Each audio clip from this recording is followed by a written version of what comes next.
श्री स्वामी समर्थ. आपल्या जीवनामध्ये पितृदोष कशामुळे लागतो? जीवनात बरेच असे प्रश्न आहे, त्यामुळे पितृदोष निर्माण होतो. पितृदोष म्हणजे नेमकं काय?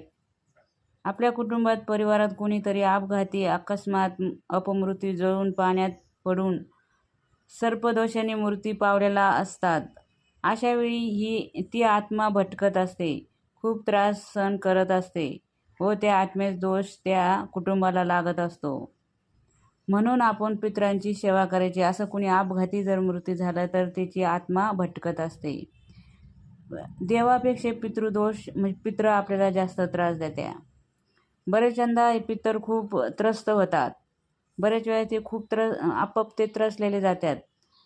त्रस्त झाले असल्यामुळे त्यांचा वंश संपवण्याचा प्रयत्न करतात.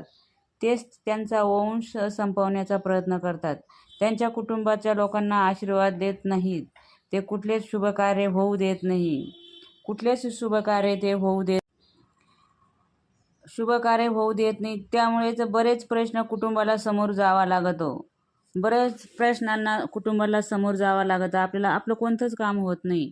त्यात मुख्य म्हणजे संतती न होणे, विवाह न जमणे, जमलेला विवाह मोडणे, पती पत्नीमध्ये वाद, घरात नित्य आजारपण, व्यवसाय आर्थिक तोटे इत्यादी याच्यामुळे पितृदोष निवारण करण्यासाठी आपल्याला केंद्रामध्ये भरपूर माहिती सांगतात. निवारण करण्यासाठी आपले श्री स्वामी समर्थ सेवा मार्गात परमपूज्य गुरुमाऊली आपल्याला पंचमहायज्ञ करायला सांगतात. पंचमहायज्ञ खूप महत्त्वाचा आहे.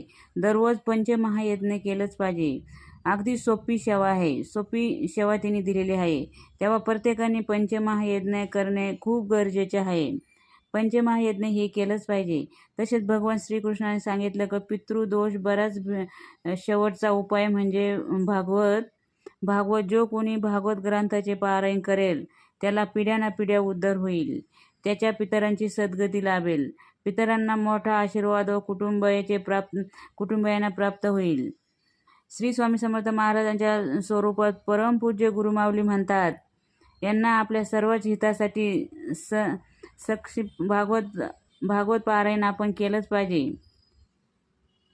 आपल्याला तेच पुण्य प्राप्त होते.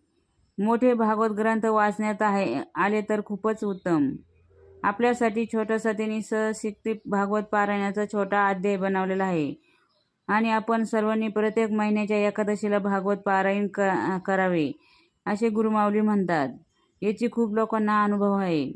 तेव्हा हे गुरुमाऊली म्हणतात तो आपला पितृ त्रास देतात, त्यामुळे आपण पारायण